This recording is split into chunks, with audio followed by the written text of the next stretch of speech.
किशोरी आमोणकर यांच्या वाढदिवसानिमित्त अमोल पालेकर यांच्या वतीने सहेला रे या स्वराभिषेक सोहळ्याचे आयोजन केले। त्यावेळी उस्ताद अमजद अली खान आणि विक्कू विनायकराम यांच्या हस्ते किशोरी आमोणकर यांना गौरवण्यात आले। अमोल पालेकर, संध्या पालेकर यांच्यासह भारतातील 3 पिढ्यांचे कलाकार या प्रसंगी उपस्थित होते।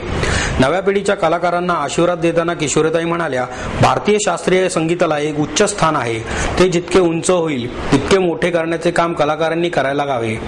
संगीत उंचीवर घेऊन जाण्याची जबाबदारी या मुलांकडून होते आहे। जेव्हा या मुलांचे सत्कार होतील तेव्हा त्या ठिकाणी गावे अशी माझी इच्छा आहे। माझ्या आयुष्यात मी संगीताच्या ज्ञानाचा अभ्यास आणि उपासना करत आले, मात्र तेव्हा पैसा, पुरस्कार, प्रतिष्ठा या कोणत्याही गोष्टी समोर ठेवल्या नाहीत। आतापर्यंत मला खूप पुरस्कार मिळाले, परंतु हा सत्कार मात्र खऱ्या अर्थाने माझ्या ज्ञानाचा असून त्याच्या पुढे मी नतमस्तक होते। इतके माझे सुरांचे विश्व मोठे आहे। दरम्यान सहेला रे या स्वर सोहळ्याचा प्रारंभ उस्ताद अमजद अली खान यांच्या सरोद वादनाने झाला। राग झिंझोटीने त्यांनी सरोद वादनास सुरुवात केली। राग खमाजमध्ये सादर केलेल्या रचनांना रसिकांनी उत्स्फूर्तपणे दाद दिली। योगेश सामसी यांनी साथ संगत केली। नॅन्सी कुलकर्णी यांची चेलो या वाद्यावर उदय भावाळकर यांच्याबरोबर जुगलबंदी झाली।